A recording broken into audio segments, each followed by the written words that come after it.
Saddam. Hola, Almo. A César también desde Tenerife. ¿Qué tal, César? Buenas tardes. Manuel Peraza desde México. Saludos a México. A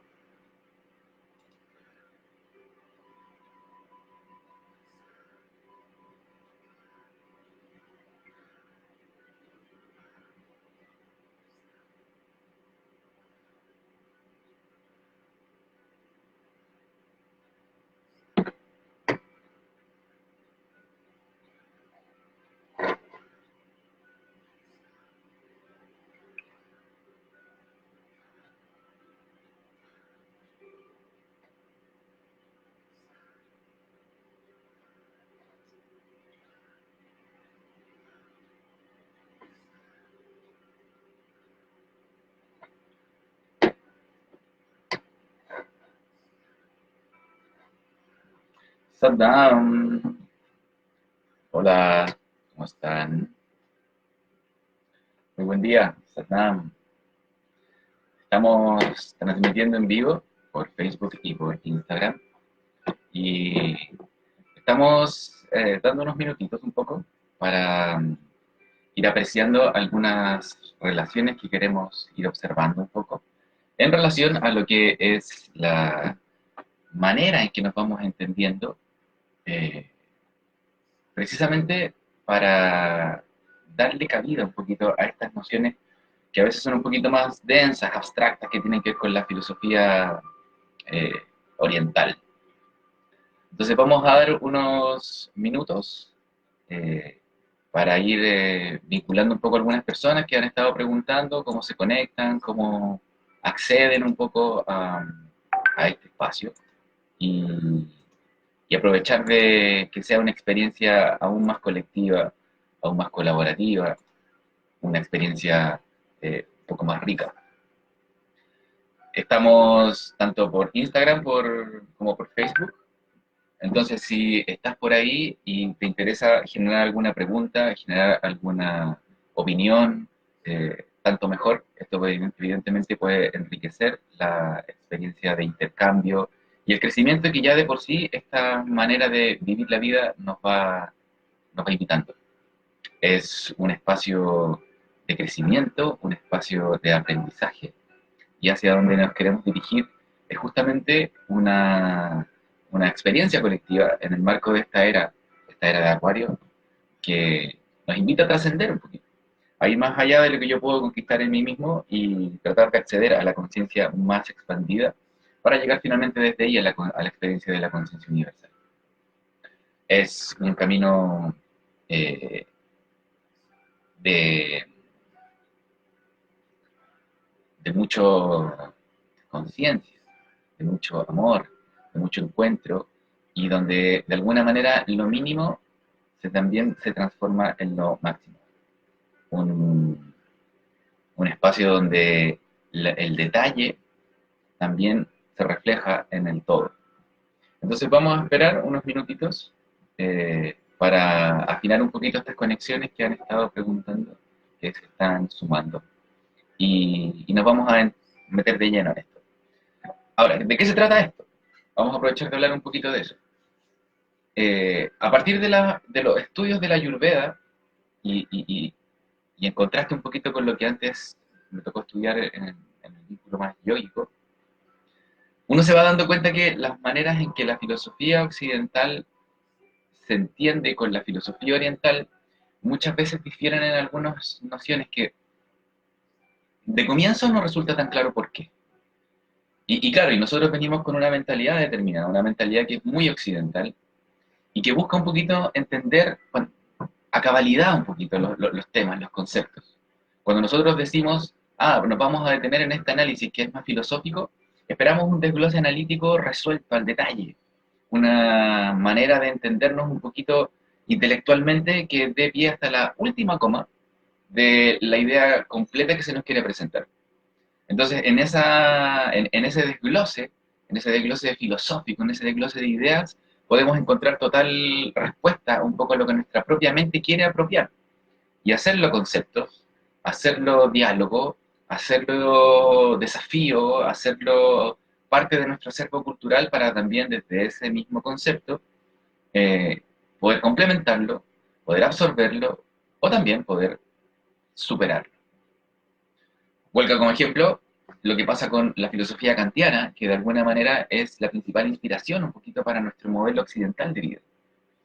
Un filósofo prolífico, absolutamente prolífico, probablemente cada día de su vida fue un día de mucha filosofía, y que cuando nos invita a meternos en su propio ideario, es como abrumador, es que quienes han tenido la oportunidad de leer la crítica de la crítica de la razón pura, crítica de la razón práctica, han podido también verse inmersos en esta verdadera nube de conceptos, que de alguna manera va dibujando líneas, va dibujando estructuras, va dibujando instituciones, y desde ahí nos permite reconocer un poquito cómo es que nos vamos vinculando con esta experiencia de lo directo, con esta experiencia de mundo a la que accedemos de manera más inmediata, desde mi propio ser.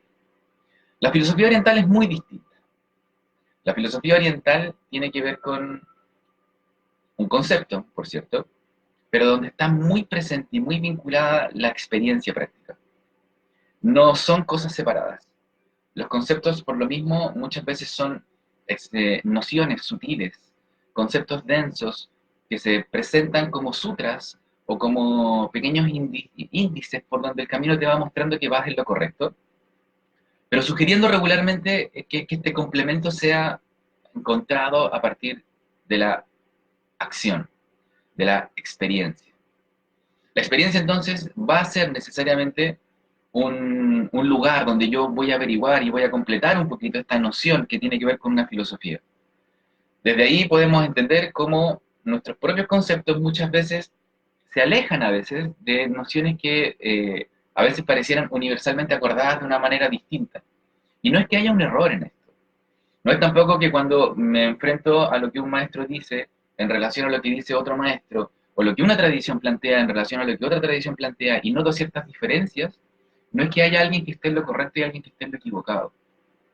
Hay interpretaciones a partir de conceptos basales, núcleos energéticos que de alguna manera colocan ciertas síntesis para que yo pueda precisamente hacerme parte de eso e incorporarlo en mi experiencia.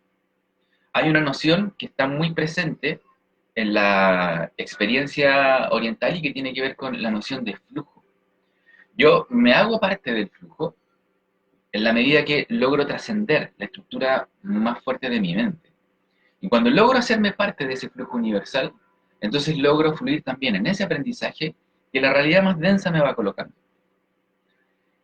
Y desde ese canal, desde el canal más sutil, desde la conciencia universal, proyectado hasta la conciencia más densa, es donde de alguna manera vamos a tratar de enfocarnos en este ciclo de conversaciones que quiero generar. Un ciclo que va a apuntar un poquito a de dónde se origina esto, cómo es que esta lógica nos permite entendernos y entender las conversaciones, los puntos de comunidad que se dan entre las tradiciones más diversas, y sobre todo entendernos a nosotros, cómo es que nuestra naturaleza densa también se conecta con nuestra naturaleza sutil, y cómo en ello hablan los tapas, con ello hablan los elementos, con ello hablan nuestros sentidos, finalmente traduciendo energéticamente un flujo que genera aprendizaje, genera experiencia. ¿Ya? Un poco en ese marco, ahí nos vamos a meter. Eso es lo que motiva un poquito este espacio, porque en general en los cursos que me ha tocado dar de Ayurveda y donde he podido asistir también personalmente y colaborando en clases en relación al yoga, los aspectos de cómo fluye la energía por el ser y sus distintas estructuras, sobre todo la energía a nivel de la mente, no es tan claro. No resulta tan claro entenderlo, no resulta tan claro hacerlo parte de mi propio camino, no resulta tan claro soltar ese nudo y poder fluir otra vez con él. Nuestra mente que quizás occidental vuelve a tratar de segmentar, vuelve a tratar de clasificar, vuelve a tratar de analizar y nos perdemos un poquito la experiencia y la posibilidad de ser parte de esto. Nos vamos a detener hacia allá en tres esquemas más concretos. Y el primero de esos tiene que ver con un marco general. Vamos a hablar un poquito de cómo es que la conciencia universal fluye, cuál es el rol un poquito que se le espera y que de alguna manera se nos da desde el yoga, desde el ayurveda y también desde la tradición tántrica, para entender un poquito cómo esos flujos devienen desde lo sutil hacia lo más denso y cómo lo denso también termina cuajando en los elementos. Los elementos que tienen una naturaleza vibracional que le permite al cuerpo experimentar la realidad, pero desde ahí vivenciar también emociones que a la larga van a ser el insumo básico sobre el que la mente se va a activar. En un segundo espacio, en un segundo video, un segundo encuentro, vamos a hablar de los tattvas propiamente tal y sus cualidades, sus características. ¿Qué emociones les afectan? ¿Cuál es su propensión un poquito a colorear o pintar nuestra experiencia vital? ¿Y cómo podemos ir entendiendo su flujo y su organización hacia lo que son los doshas? En el tercer video vamos a hablar de los doshas propiamente tal y su caracterización, la manera en que se expresa densamente en nuestro ser y cómo desde ahí fluimos en esta vida concreta, densa.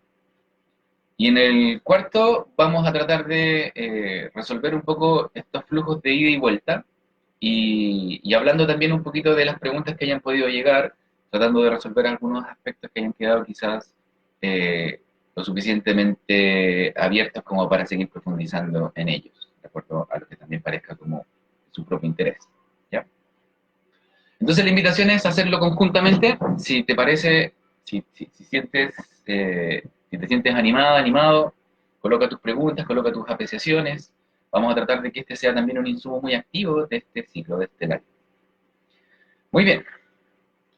Hola a todas, hola a todos, Satnam, Satnam, soy Guru Prakash y estoy muy contento de que podamos compartir este espacio donde vamos a colocar estos temas de los tattvas, de los doshas, de cómo fluye la energía sutil desde los espacios más leves hacia los espacios más densos y tratar de comprender un poquito mejor cómo nosotros mismos nos vamos resolviendo en este flujo hacia la vida más consciente. ¿Ya? Muy bien. Nos vamos a apoyar para esto en esta pizarra que está acá atrás y donde he dibujado algunos conceptos bases sobre los que vamos a ir jugando. Vamos a intentar ir explicando algunas nociones y si va quedando alguna duda o algún comentario en torno a esto, por favor, apórtalo, seguro que nos va a invitar a crecer a todos. Decir que primero todo parte, sobre todo en la noción de la experiencia oriental, de la idea de una unidad, la unidad plena. En términos yógicos, se habla del Atman como el lugar donde confluye todas las almas. Podemos hablar de la conciencia universal, podemos hablar de la conciencia expandida, podemos hablar de la conciencia no manifiesta. En yoga lo entendemos mucho desde la ley de la manifestación, como la manera en que nosotros expresamos un poco la relación con la mente. Existe una fuente universal que es donde confluye en algún momento todo lo que podamos imaginar que ha existido en esta realidad. En la mirada científica occidental, esto estaría un poco a la par de lo que es el Big Bang, donde todo el universo en un momento condensa su realidad y se hace un punto específico donde está presente toda la materia a una alta presión y con un contenido que es capaz de dar cuenta de todo lo que hoy existe también. En ese punto de materia estuvo la semilla que, por expansión, hoy día explica e informa todo el universo. Para la mirada oriental, esto tiene una lógica un poquito más simbólica, poética, espiritual, pero no es muy distinto en su esencia. Todo lo no manifiesto, toda la energía que existe es parte formante, formativa y lleva implícita la energía de este ser esencial, de este lugar base desde el cual somos parte y donde de alguna manera olvidamos un poquito su materialización hacia nuestra realidad individual.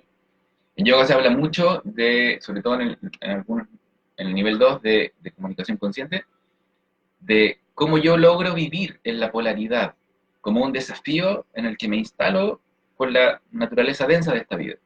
La vida va a tener esta lógica donde yo puedo experimentar mi ser individual y ser infinito. Y de alguna manera el desafío es no caer en la contradicción, donde esta posibilidad de continuidad se logra expresar a pesar de que aparentemente es una lógica que no la hace compatible. Soy un ser finito viviendo una experiencia, soy un ser infinito viviendo una experiencia finita. Soy una proyección de esta conciencia total, de esta conciencia universal, asentada en mi propio cuerpo, y que desde ahí va a tener una experiencia densa, radical de aprendizaje en este marco, en esta tierra, en esta vida. Si yo logro resolver esto desde el principio de continuidad, entonces se dice, puedo expresar con mayor fluidez esta polaridad. Y un día puedo entender que quizás estoy desafiado por el ego, quizás estoy en un día de enfermedad, quizás es un día donde las energías del mundo están un poco más densas y a mí me cuesta fluir un poco más con ellas. Pero no por eso dejo de sentirme parte del todo. Naturalmente es un desafío a nuestra naturaleza humana, a nuestro espacio más denso, que quiere muchas veces estar solo vibrando en la alegría, solo estar vibrando en la luz, solo estar vibrando en la felicidad. Pero sin la oscuridad, sabemos, no existiría la luz. Sin ese espacio denso no podríamos surgir hacia lo sutil. Y de alguna forma esa es la relación que está en la base y que explica las dos categorías centrales, fundantes un poquito de este flujo y por qué nos densificamos. Y eso es Purusha y Prakriti. Allá arriba, Purusha y Prakriti. Prakriti, o Prakruti con cremillas, son dos puntos en que la materia puja por pasar de ese estado no manifiesto hacia lo manifiesto. Es como si nosotros lo lleváramos a un ejemplo denso, que por cierto ya es denso y ya está dentro de lo manifiesto, pero es cuando pienso un poco en la humedad del amanecer, que logra de pronto cuajar en una hoja y logra transformarse en una gota de rocío. Aquello que no existía, o que existía de manera muy leve, previo de alguna manera a que mis sentidos lo pudieran captar, en un momento materializa y aparece.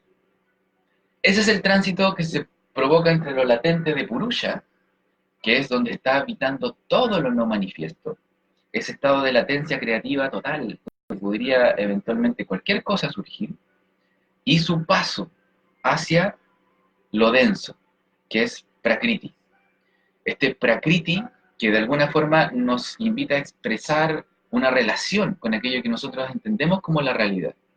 Ahora, esta realidad todavía tiene muchos planos de densidad sobre los cuales yo me podría vincular.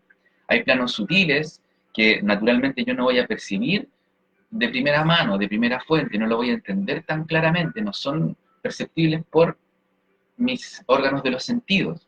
Están informándome internamente como si fuera un viaje de densidades, un viaje que viene desde lo más leve, donde está la semilla misma de este despliegue, donde está hablando un poco la conciencia universal avanzando, como si fuera casi un viaje desde el Big Bang hasta que pasamos por nuestra galaxia, nuestro sistema solar y la densidad de nuestro planeta. Entonces, esas escalas, se dice, definen determinados atributos que están presentes en mí, que están presentes en mi conexión, y que la tradición oriental llama tattvas. Esos capítulos por donde yo voy a pasar, y que no necesariamente todos los voy a entender o leer racionalmente, se dice que son 31 en la tradición. Yo solo percibo de manera directa los 5 últimos, los 5 más densos. En la manera que esa relación se va a ir dando, voy a poder tener una experiencia de la realidad. Pero esta experiencia de la realidad va a ser una experiencia que también va a informar de manera compleja a las distintas facetas de mi ser. Y en esto nos vamos a colgar de una máxima, de una experiencia rica de vivir la vida, y que la tradición yógica, la tradición oriental, plantea que somos seres físicos, somos alma y somos mente en una relación compleja. Vale decir, no somos solo un solo ser, no somos solo una entidad física teniendo una experiencia que de pronto, wow, descubre algo y se conecta con su realidad más espiritual.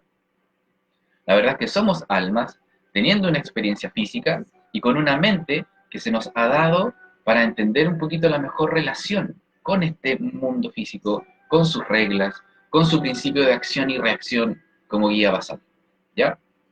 Entonces vamos a ir desglosando, analizando un poquito algunas cosas un poquito a la rápida, pero algunas cosas en las que nos vamos a detener más de acuerdo a lo que estamos proponiendo en este charla, en este live.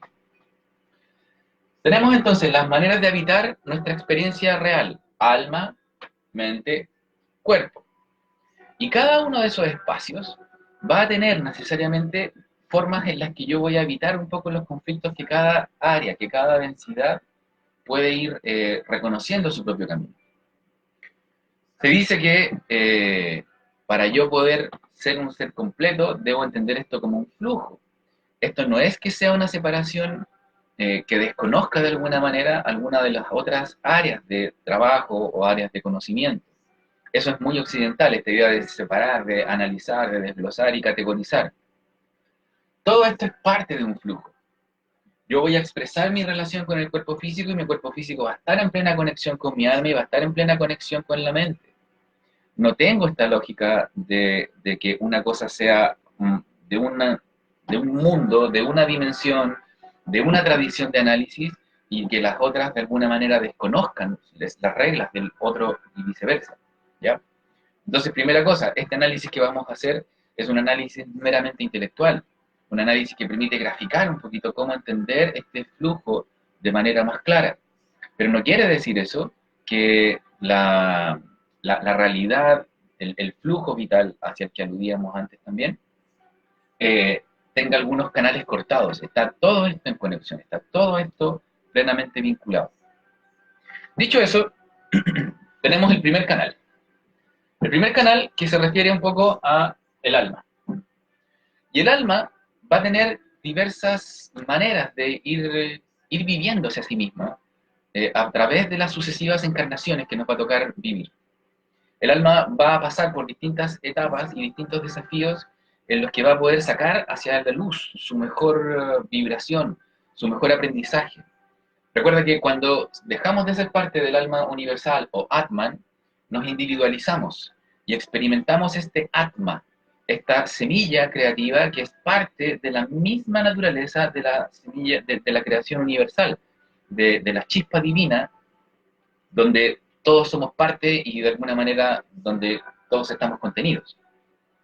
Pero ese tránsito lo olvidamos, porque vinimos a aprender justamente cómo yo pasar cada uno de los capítulos para volver a experimentar esa unidad. A veces yo puedo encontrar ese resultado, aunque mi capítulo de alguna manera esté recién empezando, aunque mi capítulo sea de las primeras encarnaciones. A veces requiero de mucha experiencia y pasar por todas las sucesivas etapas hasta que pueda lograr entender cómo es que soy parte de la realidad, cómo es que impacto al colectivo, cómo es que mi proyección hace que los demás también sean lo que son y cómo son, y desde esa noción asumir mi propia disolución en el todo. Mi espíritu está al servicio del crecimiento y el aprendizaje de los demás, está al servicio de la experiencia más amorosa, de alguna manera, que nos permita a todos expresar ese crecimiento. Si logro estar en esa frecuencia, entonces de alguna forma ese nudo de lo que vino a averiguar el alma, lo he podido ir resolviendo. Y se dice que ese tránsito está mucho mejor expresado, al menos en la tradición que aprendemos desde el Kundalini Yoga, desde los cuerpos espirituales. El alma va a tener un relato vital a través de las sucesivas encarnaciones, a través de los cuerpos espirituales. Los cuerpos espirituales marcan un poco los desafíos que nos toca vivir desde que entramos a este plano y que nos van a estar visitando mientras estemos en este plano, mientras estemos en esta densidad. Si tú tienes un conflicto con el número 3, que es justamente la mente positiva, entonces ese conflicto va a estar visitándote permanentemente, aunque quieras cada vez más nivel, más altura, más conciencia, aunque te hagas parte de tus mejores recursos para resolverte conscientemente en la vida. Siempre tu mente positiva va a ser un lugar de desafío y probablemente va a poder fluir, vas a poder fluir tú también, cada vez mejor en ese nudo que se presenta para poder ir hacia la conciencia infinita.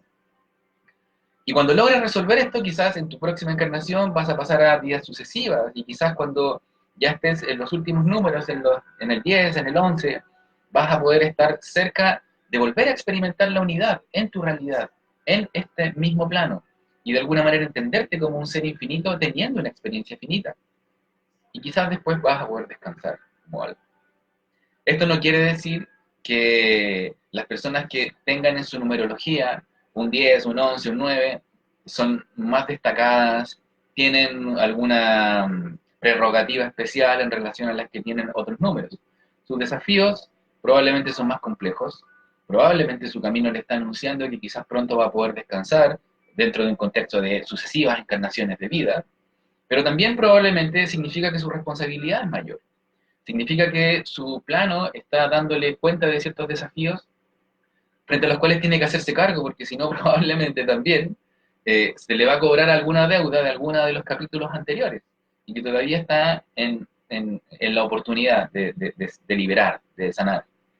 Este flujo energético reconoce en particular dos números claves, dos números a los que especialmente hay que ponerle ojo un poco, y que tiene que ver con el 5 y con el 10. El 5 y el 10 son estos lugares donde de alguna forma la realidad me habla. Aquel concepto de aquello que yo siento que es lo real. El 5 naturalmente está muy conectado porque es la traducción de toda mi primera llegada hacia el cuerpo, precisamente en el cuerpo físico, en su densidad, en su realidad tal como la percibo, en la manera en que me informan los sentidos, en la manera en que yo despliego mi cuerpo hacia el mundo, y que es el resultado de cómo he soltado también las maneras en que habito los conflictos previos, las maneras en que yo también me conecto con mi propio proceso de ir ordenando mi conflicto y liberando un poco estos nudos. Cuando logro habitar eso conscientemente, sea cual sea mi conflicto, sea cual sea mis números, y logro de alguna manera entenderlo, asimilar el desafío y fluir energéticamente con él al encuentro de la conciencia más expandida, al encuentro del prana universal, entonces mi 10 se activa. Y logro vibrar en ese espacio donde mi cuerpo radiante es el que está marcando un aporte finalmente para el mundo. Es un momento clave, un momento de mucha significancia, porque de alguna manera todo tu relato se ordena, pero también un momento que asume muchas responsabilidades con el colectivo. Si tú estás trabajando en la noción de tu 10, si tú estás conscientemente manejando ese flujo, entonces también estás renunciando de alguna forma a tu identidad más limitada. Estás aceptando tu propia esencia como parte de esta energía creativa, y el desafío entonces ahora es ser esa vibración donde todo lo universal se condensa, se identifica contigo y tú te identificas con lo universal. El desafío del 11: yo y Dios y yo somos uno. La conciencia expandida, infinita, realmente la encarno y la vivo. Y si no, vuelvo a ser 2 y vuelvo a comenzar. Vuelvo a los primeros desafíos. Entonces, el alma va a encontrar ahí movimientos poderosos, tareas que va a tener que ir resolviendo en la medida que va desglosando su sucesivo andar. No vamos a hablar mucho más de cuerpos espirituales. Los cuerpos espirituales tienen un despliegue muy profundo y muy amplio, y probablemente podríamos estar días hablando de esto. Pero te invitamos, si te interesa, a profundizar en esas nociones y a entenderlas desde ahí, desde cómo vas fluyendo tú con ese desafío, entendiendo cuáles han sido tus procesos de vidas anteriores y qué es lo que realmente te está desafiando hoy para sentirte parte de esta conciencia universal, renunciando un poquito a estas lógicas más desde tu ego y de lo que tú crees. Si hay algo que crees, rápidamente piensa que eso es una alerta, una advertencia, de donde la semilla de tu identificación más con lo finito se puede estar colando para sacarte del camino hacia tu expansión más plena. ¿Ya? Una idea. Por otro lado, tenemos el camino de la mente. El camino de la mente refiere un poco a la tradición antigua más pura. Se dice que incluso la manera en que nosotros practicamos yoga viene de la experiencia del Tantra, y que a su vez era como, de alguna forma, yo lograba alinear la mente con la mente universal.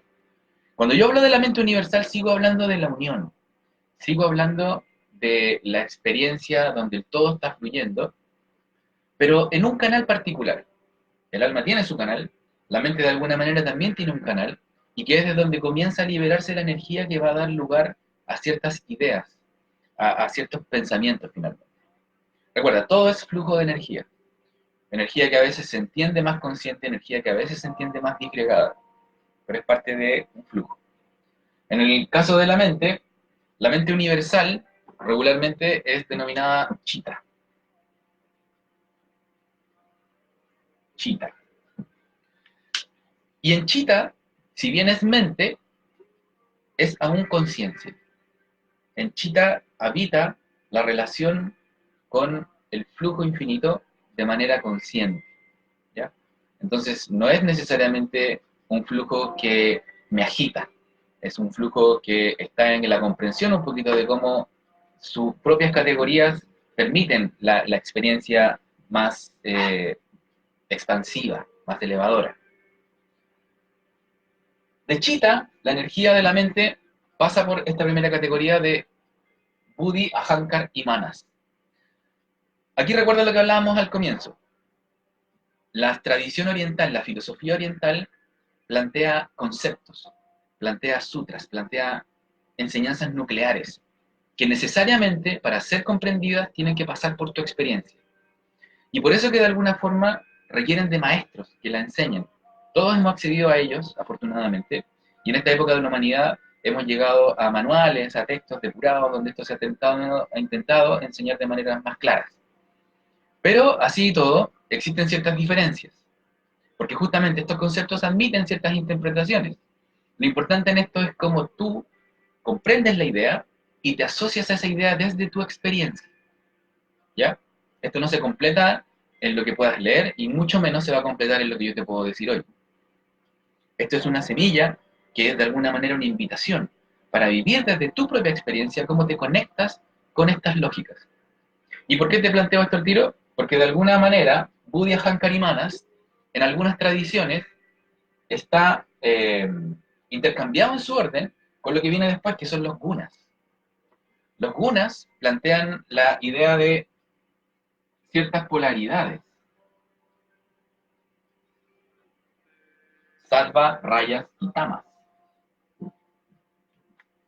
Y estas polaridades van a definir un poco cómo el flujo de energía que viene por este canal va a su vez a marcar un poquito la experiencia de lo que va a ser a la larga mi pensamiento. Vamos a hablar un poquito de eso en un segundo, porque quiero precisamente volver a la primera lógica. Buddhi, Ahankar y Manas. La mente universal, entonces, donde todavía pulsa la conciencia, donde está ahí habitando la conexión total, proyecta una energía que es capturada por Buddhi, es procesada por Buddhi, pero donde Buddhi no está del todo consciente. A Buddhi se le ha traducido como el intelecto, que de alguna manera, si yo lo asocio o lo miro desde nuestra lógica más occidental, naturalmente me refiero a una idea muy racional, ¿cierto? A una idea más de mente. Pero por cierto que alude más bien a una idea de comprensión. En Buddhi late mi conciencia individual, con el potencial de acceder a la conciencia infinita. Pero Buddhi se dice, viene dormido en nuestra configuración. Buddhi es un vehículo, un verdadero protagonista de mi flujo de despertar mental, que va a ser mi tarea durante la vida despertar, activar.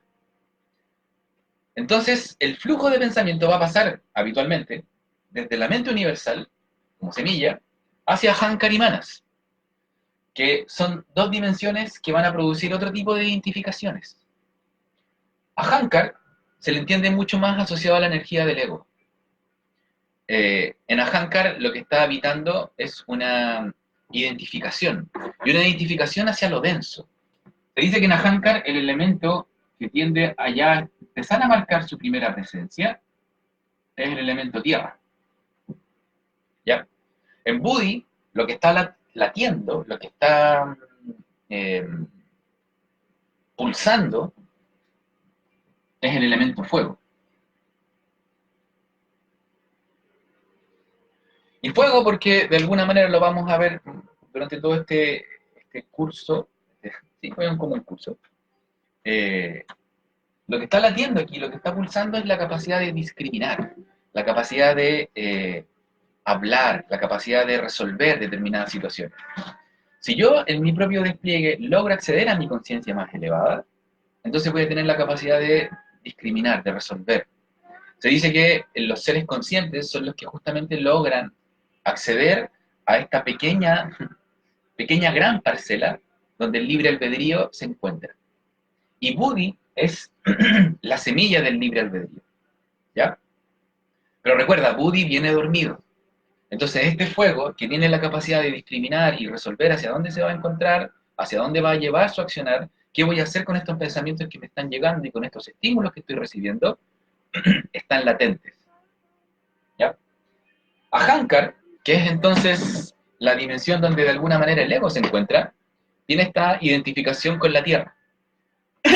Y esta identificación con la tierra va a provocar justamente ciertas repercusiones, ciertos llamados a la acción, ciertas necesidades de control, ciertos resguardos con los que yo me voy a vincular hacia lo denso. Y está Manas, que está más identificado con el elemento aire. Entonces va a tener una naturaleza más volátil, naturalmente. En Manas se dice que habitan las primeras dimensiones donde yo capturo la realidad. Si pensamos que esta estructura base está en todos los seres y de alguna manera da cuenta de una forma en la que yo me conecto con la realidad, Manas son los estímulos exteriores, son los órganos de los sentidos, su principal canal. Entonces piensa en tu propia experiencia. Vas caminando afuera de un lugar donde sientes un aroma que te recuerda una comida de tu infancia, donde sientes algo que te gusta, algo que te llama poderosamente y te estimula la saliva y te estimula las hormonas y tú dices, wow, esto hace tanto tiempo que no lo como, qué rico, y decido entrar y comer. ¿Dónde estuvo tu decisión? ¿Tu decisión estuvo en el recuerdo? ¿Tu decisión fue consciente de acuerdo a lo que tú estás buscando en tu vida como mejor espacio de nutrición? ¿O vino directamente desde simplemente los estímulos? Piensa lo que pasa cuando yo veo una situación que me parece que es injusta y siento que es una profunda rabia y necesito decirlo. Piensa cuando alguien te provoca y te refleja desde su propio decir algo que a ti te parece hiriente, humillante o una ofensa. Tus sentidos, el oído, tienden naturalmente a generar una reacción. Manas es ese vínculo con el mundo exterior, ¿ya? Yo puedo ser muy reaccionario, puedo ser muy reactivo y vivir solo en torno a los estímulos que esa capa superficial me promueve. Entonces, naturalmente, voy a andar buscando placer, voy a estar buscando goce. No quiero decir con esto que el goce sea malo, ya, está claro que no. El tema es desde dónde yo voy a canalizar la experiencia de vivir ese goce. Si solo me agoto en ella, entonces, claro, vamos a encontrarnos un poco con lo que sabemos que abunda en nuestra realidad y donde muchos también hemos estado mucho tiempo. Viviendo la vida desde nuestros sentidos, desde los sabores, desde los aromas, desde las experiencias físicas, desde nuestro pálpito, desde nuestra abrazarnos, desde la visualidad, desde el estímulo que de alguna manera del mundo fenomenológicamente me invita a experimentar. ¿Ya? Ahankar está en directo diálogo con esa relación, pero quiere ya establecer un primer lugar de control, un primer lugar donde la identificación con lo denso le permita cierto flujo, cierta canalización. Entonces es una estructura que es más propia del ego, es más propia de lo que yo quiero hacer que pase. Pero un quiero hacer que pase que no necesariamente está en conexión ni con la conciencia universal, ni con la conciencia infinita, ni probablemente con mi conciencia más elevada, mi conciencia individual más elevada. Eso recuerda, late en Budi como una opción, como una posibilidad latente. Hay una manera en que alegóricamente se explica esto desde la tradición oriental, y que es muy gráfica, es muy bonita. Esto es como pensar en un coche, en una carreta, que está siendo guiada a través de unas riendas por una partida de caballos, por una cuadrilla de caballos. Manas, entonces, corresponde a estos caballos, que me van llevando, que me van guiando. Y los caballos van a tener la posibilidad, si no están recibiendo control, de definir ellos hacia dónde va mi vida. Van a ir a buscar agua, van a ir a buscar alimento, van a ir a buscar cobijo, van a ir a buscar pasto, van a ir a buscar sol, van a ir a buscar calma, cuando lo quieran. Yo voy a ser simplemente alguien que va a ser llevado por estos estímulos. Se dice que Ahankar, esta línea vinculante, va a ser justamente las riendas y la estructura del coche, de la carreta.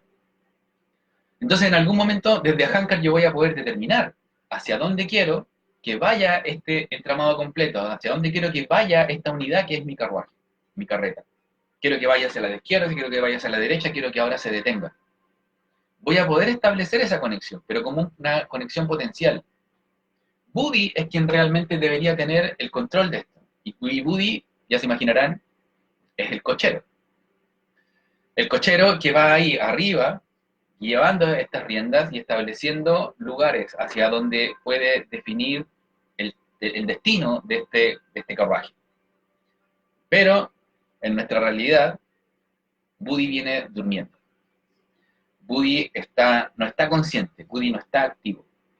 Entonces el camino que nosotros deberíamos averiguar durante la vida es cómo hacer que este flujo permita que Budi despierte y nosotros resolver desde nuestra propia conciencia individual qué hacemos con estos estímulos que vienen del mundo exterior. Primera lógica o primer vínculo que empieza a dibujarse aquí, que Manas, para conectar con esta experiencia de lo fenomenológico, se va a conectar necesariamente con los órganos con los elementos. Lo va a hacer a través de los órganos de los sentidos, pero se va a conectar ya con los elementos, que son precisamente la manera densa como yo me conecto con el mundo. Recuerda, este es un canal de vibraciones, un canal por el que yo voy a pasar distintos atributos y están todos hablando desde mi propia conexión hacia la conciencia universal. Son 31 estaciones, son 31 tattvas, pero yo solo percibo en mi realidad finita los 5 tattvas más densos, ¿ya? Los 5 tattvas que logran expresarme la información de lo denso. Y esos tattvas son percibidos desde Manas, en este primer flujo mental donde la mente universal está aquí hablando. ¿Ya?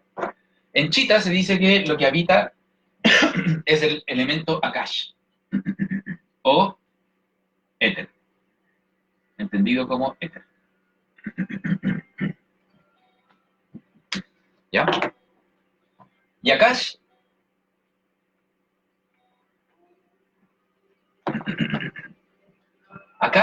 es elemento constitutivo de todos los demás elementos. Estas ideas las vamos a ir repasando luego. Pero Akash es parte constitutiva de los demás elementos, entonces, naturalmente, no va a ser un elemento que yo voy a visualizar.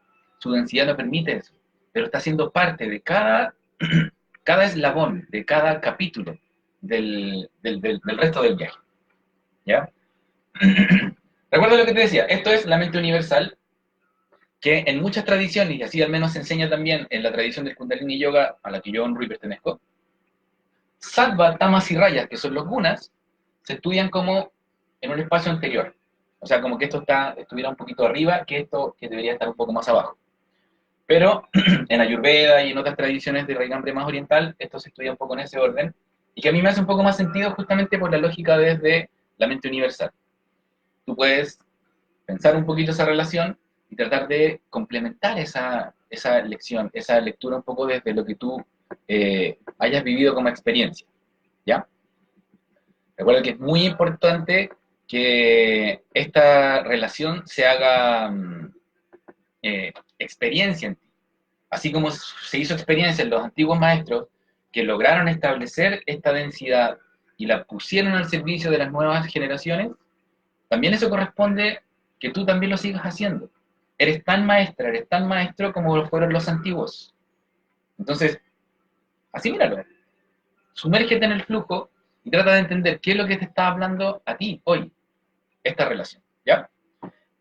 Luego tenemos los gunas, entonces, que va a definir dónde esta energía que viene bajando, que de alguna manera ya se identificó en torno a mi experiencia más lejana, en torno a mi experiencia más controlada, en torno a mi experiencia más consciente con la realidad, y esa polaridad va a establecer ciertas posibilidades. Se dice que sattva, rayas y tamas de alguna manera polariza o pinta de colores más profundos, más intensos, este canal energético que me está llegando y que va a definir un poco mi pensamiento, mi experiencia con lo real.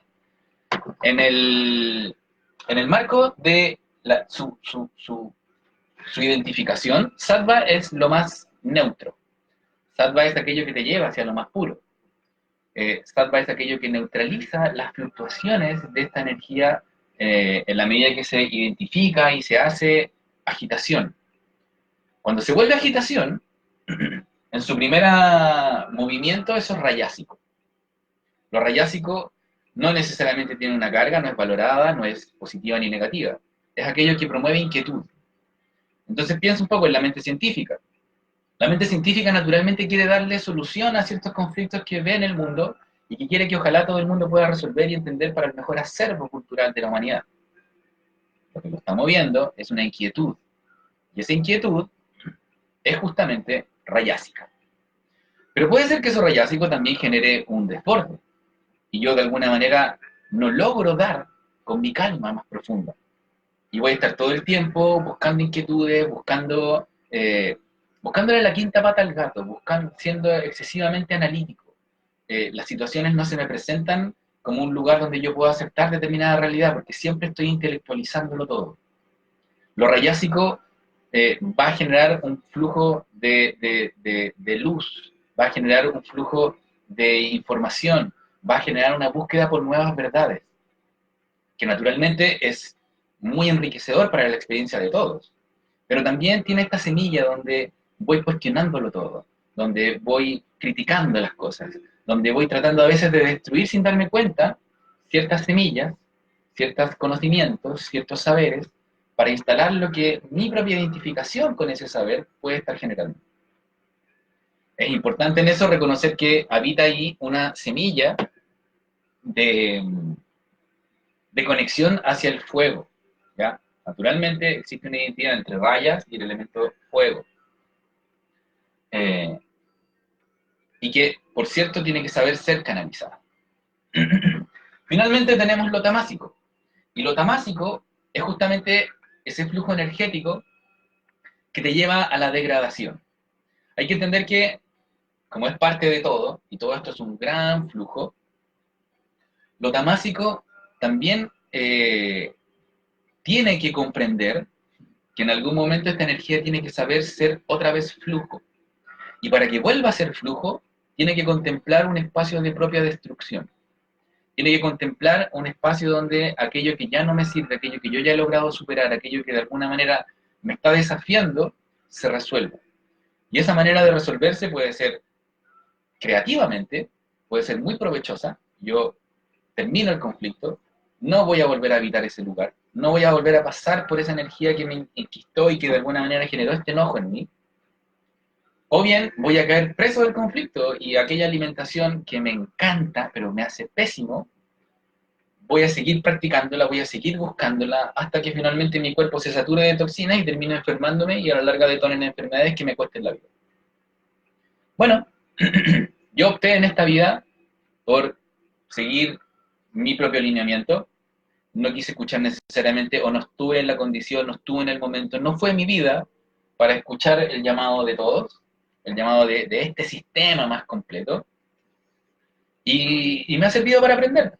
Y puedo, con la misma calma, agradecer esa experiencia en el momento de la muerte y fluir, tratando de que ese evento tamásico dé lugar a una nueva posibilidad en la próxima encarnación. Los yogis dicen que los últimos 3 segundos son los segundos de máxima conciencia, donde yo puedo ver aquello que tenía que enfrentar en esta vida, aquello que efectivamente logré resolver y aquello que me estoy llevando pendiente. Lo tamásico es parte entonces de ese flujo. es parte del flujo que reoxigena, es parte del flujo que destruye y que permite que lo nuevo se pueda producir, ¿ya? Y en términos de mentes funcionales, de donde esto yo lo termino de volver a aplicar en la vida, y casi como el último estertor, el último movimiento que la mente va a generar antes de traducirse en acción, y que a la inversa es lo primero que se mueve cuando los estímulos exteriores me afectan, tenemos las mentes funcionales, muy estudiadas desde la tradición del Kundalini Yoga, y que refieren muy brevemente a la mente neutral, a la mente positiva y a la mente negativa. La mente negativa, la mente protectora, la mente que primero se agita, la mente que primero se mueve cuando yo recibo un estímulo y que me dice un poco qué prevenciones tener, qué resguardos debería tomar y cómo puedo aprovechar la mejor experiencia de esta situación, pero muchas veces exacerbando ese análisis y volviéndose muy crítica, volviéndose muy reaccionaria, volviéndose como un espacio desde donde yo me distancio de la vida y me voy a resguardar un poquito construyéndome un propio castillo personal. La mente positiva, por otro lado, una mente que es más propositiva, que le está generando un diagnóstico y un análisis hacia el mundo, pero que está muy centrado en el eje de acción. Los términos positivo y negativo no es que sean ni malos ni buenos, sino que están refiriendo a un eje de acción.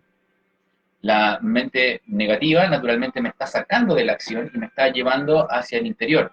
Entonces, en su accionar, me cuida, pero si se exacerba y no me doy cuenta, me saca del mundo y me lleva a un lugar excesivamente protegido. La mente positiva, al revés, me invita a hacer y me invita a proponerle al mundo y quiero ayudar al mundo y quiero tratar de sacar al mundo de su letargo.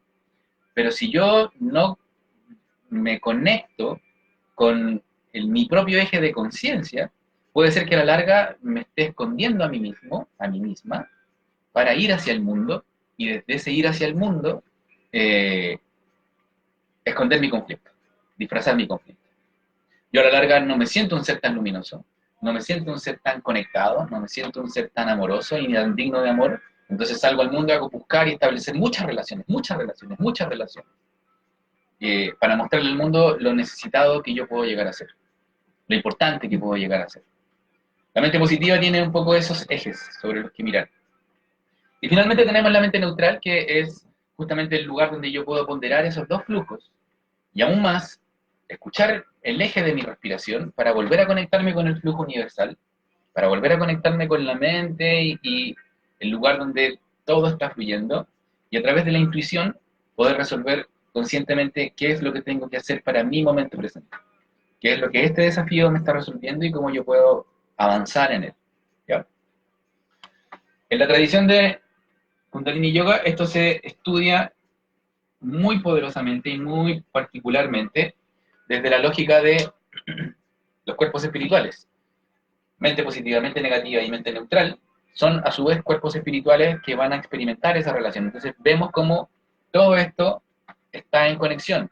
Y esta lógica de la que yo les comentaba de estudiarlos de manera separada es solo una lógica intelectual.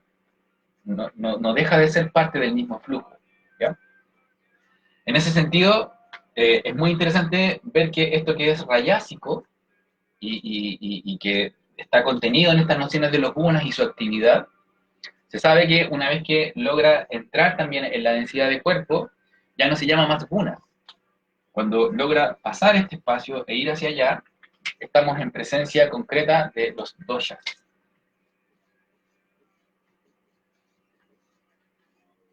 Los doshas son las formas, van a ser las maneras en que yo voy a aglutinar estos elementos, esta energía que viene bajando, recuerda, desde lo más sutil, desde la conciencia más expandida, hacia los sucesivos capítulos que van a finalmente densificarse en los elementos, ¿ya?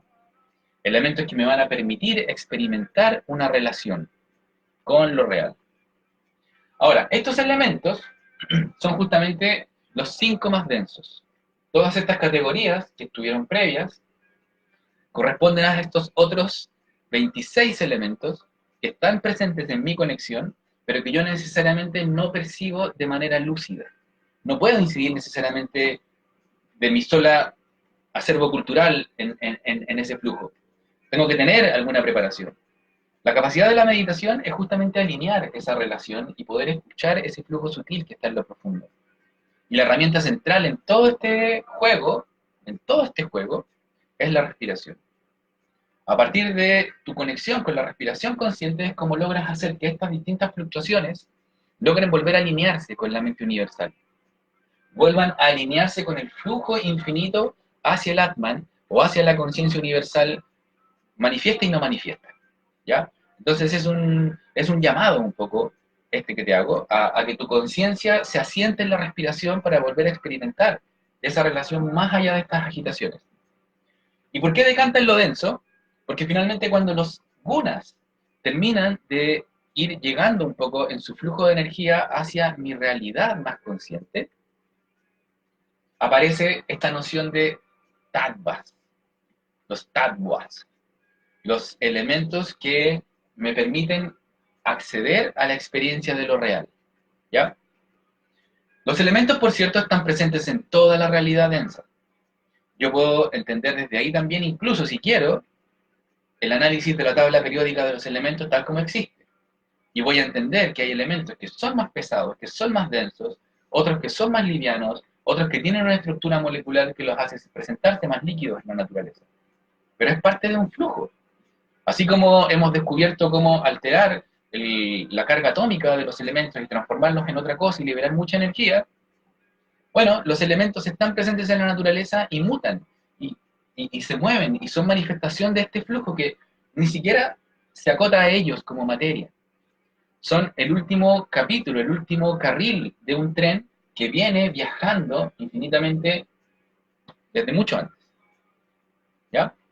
Entonces, en ese contexto, lo que estamos viendo un poco cuando nos vinculamos con los elementos son las formas en que de alguna manera la propia vida me va a sugerir ciertos estímulos. Eso es lo que tienden a hacer un poco los elementos, porque finalmente los elementos están moviendo mi propia experiencia con la realidad, pero desde una noción experiencial que detone emociones, ¿ya? Esta información mueve emociones, y las emociones son el insumo básico sobre el que nuestra alma vino a conectarse, a vivir la experiencia de la vida. Si yo estoy muy conectado con el elemento fuego, y lo pueden probar, y como algo que me estimula mucho fuego en el cuerpo, entonces probablemente mi intelecto se va a agitar, probablemente mi cuerpo va a liberar hormonas, probablemente me voy a excitar, probablemente voy a estar más dispuesto incluso a sostener una contienda intelectual, un debate, una discusión. Si yo, por otro lado, me dejo llevar más por el elemento aire y me expongo a una sobreoxigenación, por ejemplo, muy probablemente mi mente se va a dispersar, muy probablemente voy a perder ancla con el espacio de lo real. Y desde esa lógica voy a estar mucho más expuesto a emociones a las que les va a faltar densidad, a las que les va a faltar un contenido más basal que me pacifique esa relación. Entonces va a haber cierto manejo emocional que va a estar movilizado desde estos tattvas. Y los tattvas se vinculan en nuestra conciencia justamente con los sentidos, con los órganos de los sentidos. El elemento éter está vinculado al oído. Es a partir de este sentido que yo percibo los movimientos.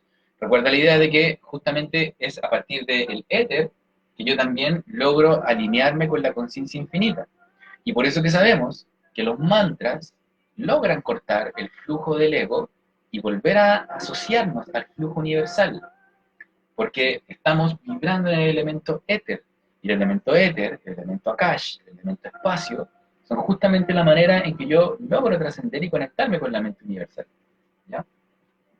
El elemento aire está conectado, a su vez, con el tacto. Entonces yo a través del tacto voy a percibir también un flujo emocional muy rico, muy complejo. Voy a estar dándome cuenta un poco de cómo la vida y su densidad se me presenta. Si yo estoy generando una experiencia y me estoy quemando, si yo estoy generando mucho frío y ese dolor y ese frío en un momento se transforma en dolor, ese dolor va a hablar de de mis propias maneras de habitar este tránsito vital. Y te aseguro que no va a ser solo la experiencia física, va a hablar de recuerdos, va a hablar de emociones, va a hablar de dolor. Y ahí el dolor va a empezar a liberar experiencias. ¿Por qué nos abrazamos? ¿Por qué nos gusta la experiencia cuando nos hacemos cariño, cuando somos parte de otros cuerpos y compartimos nuestras nociones físicas? Nuestro relato se estimula desde los tattvas y desde ahí mueve emociones. ¿Ya? Mueve emociones. El elemento fuego está asociado a la vista. Y la vista va a ser justamente un lugar desde donde yo voy a analizar y tomar todos los datos de lo que estoy observando. Y esos datos me van a invitar a analizar y a resolver a su vez qué hago con esta información. Es mi cerebro el que procesa, pero desde ahí me voy a conectar. Vamos a hacer una reconversión en Instagram, ¿ya?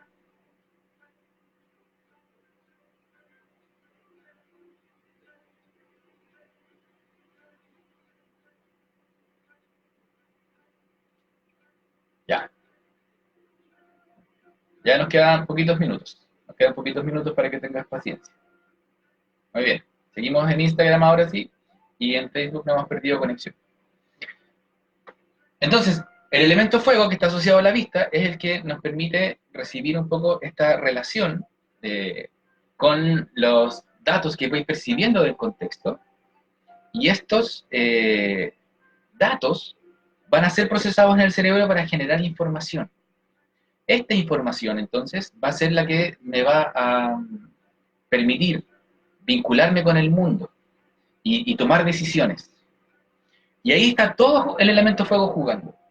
El elemento fuego juega entonces en la vista como lugar de lectura, juega con la información como lugar para analizar y desde ahí resolver y tomar decisiones, y va a jugar también con cómo esa decisión se hace concreta, cómo esa decisión se ejecuta hacia el mundo de lo real. El elemento fuego tiene que ver con tu propia voluntad a la larga, en esa lógica. Pero en una lógica que ves, no está asociada solo a un lugar. Lo vamos a ver en el próximo video, que el elemento fuego, por cierto, se vincula con el abdomen, por cierto, se vincula con la energía digestiva. Por cierto, desde aquí yo trabajo mi voluntad y digo hacia dónde quiero enfocar mi vida. Pero como órgano están muy conectados desde la vista. Desde la vista defino mis pasos, desde la vista defino mi camino. Desde la vista yo tomo toda información que me está llegando y la elaboro como nuevo pensamiento para resolver entonces qué es lo que voy a hacer. ¿Ya? Es este embudo. Cada sentido es como un embudo que captura información, que, recuerda, mueve emociones, y esas emociones son el insumo que me va a estimular a llevar mi vida y todo su flujo hacia un propósito que, idealmente, ojalá sea el más elevado posible. El agua, aquí dice aire, pero tiene que decir agua.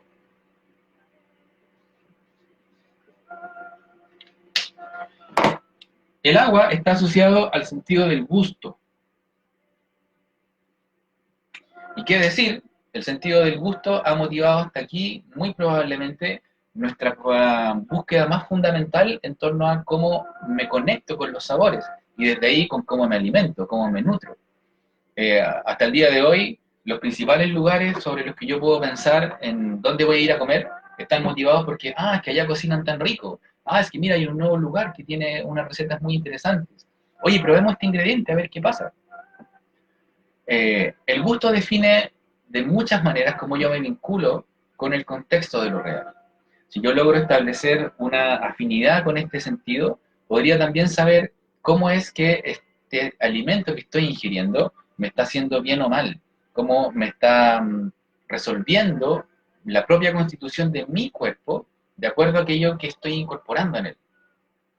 Si estuviera tan consciente, si estuviera tan lúcido en mi propio ser, yo perfectamente podría pasar que estoy comiendo algo y desde ese estar comiendo, darme cuenta si eso me va a hacer bien o no de acuerdo a mi constitución. Eso lo vamos a ir estudiando en el video 2 y 3, pero te lo adelanto. Es un nuevo espacio de conexión. Y sabemos que esa conexión naturalmente genera emociones. Como esto me recuerda a mi madre, me recuerda a mi familia, me recuerda a mi infancia. Qué sensación más agradable, qué espacio de amor logro evocar cuando siento un poco esta alimentación. Cuando estoy en una cena romántica y estoy emulando emociones que naturalmente van a devenir en hormonas y todo este espacio es muy seductor, la comida tiene otro sabor, evidentemente.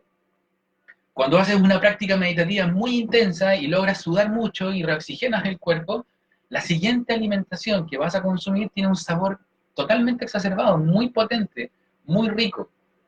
Lo mismo pasa si has desintoxicado el cuerpo. Entonces, el gusto va a ser un lugar de conexión con aquello que es la realidad, que va a mover estas emociones y que va a su vez a trabajar otra vez en activar todo el canal, todo el canal.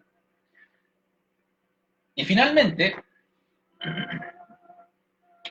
el elemento tierra se va a asociar al último de los sentidos y que tiene que ver con el olfato.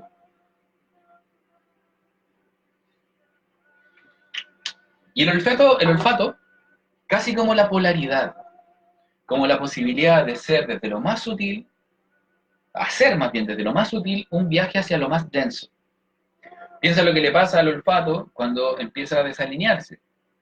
La aparición de estas mucosas, la aparición de saturaciones, incluso la desconexión que yo logro establecer con mi propio canal de todo mi ser, y desde ese canal anclarme en esto denso con un diálogo solo entre mi mente y mi cuerpo, es como un dique, es como una represa, es como un tope, que de alguna forma me va a colocar el desafío de trascenderlo, y trascenderlo justamente desde lo denso, ¿ya? Es una experiencia de viaje. El olfato nos conecta rápidamente con la respiración y nos conecta rápidamente otra vez con el flujo total, ¿ya? Los tattvas los vamos a analizar más en detalle en la próxima sesión y vamos a ver cómo es que se caracterizan en sí mismas y qué emociones les afectan. Vamos a llegar a decir solamente que los tattvas proponen un karma y un dharma. Proponen un sentido de acción y proponen también una latencia. Y estas emociones que están aquí, que se mueven desde aquí hacia acá, van a detonar el flujo de la mente y van a ser también el insumo con el que yo voy a vivir finalmente las relaciones con mi alma y sus cuerpos. Porque las emociones son a la larga el movimiento profundo que emana desde el alma, ¿ya? Vamos a detenernos un poco más en eso en los videos siguientes. Te queremos por ahora liberar, dejar mucho agradecimiento, que continúes en este maravilloso día y ojalá estas nociones te empiecen a sembrar algunas ideas, algunas búsquedas. Piensa cómo efectivamente lo que yo percibo desde los sentidos detona emociones, como mi mente a su vez mueve otras emociones, pero las emociones cuando las logro respirar, que es la clave, logran expresar un saber desde el alma y un aprendizaje. Vámonos con esa tarea. El siguiente video va a ser este día jueves a las 10:30 de la mañana. Ojalá puedas conectarte. Y si no, va a quedar grabado en la página de Facebook, Guru Prakash Singh, para poder seguir profundizando y compartiendo contactos, experiencias, comentarios, preguntas. ¿Ya? Muy agradecida experiencia, muy agradecido que estés por ahí. Y te invitamos a seguir haciendo conciencia en todo lo que estés haciendo. Vamos a dejar en los comentarios también una foto de esto, un esquema quizás un poquito mejor desarrollado o más clarificado, para que también puedas tenerlo como material gráfico de apoyo. ¿Ya? Muchas bendiciones, muchas gracias por estar. Satnam, Satnam.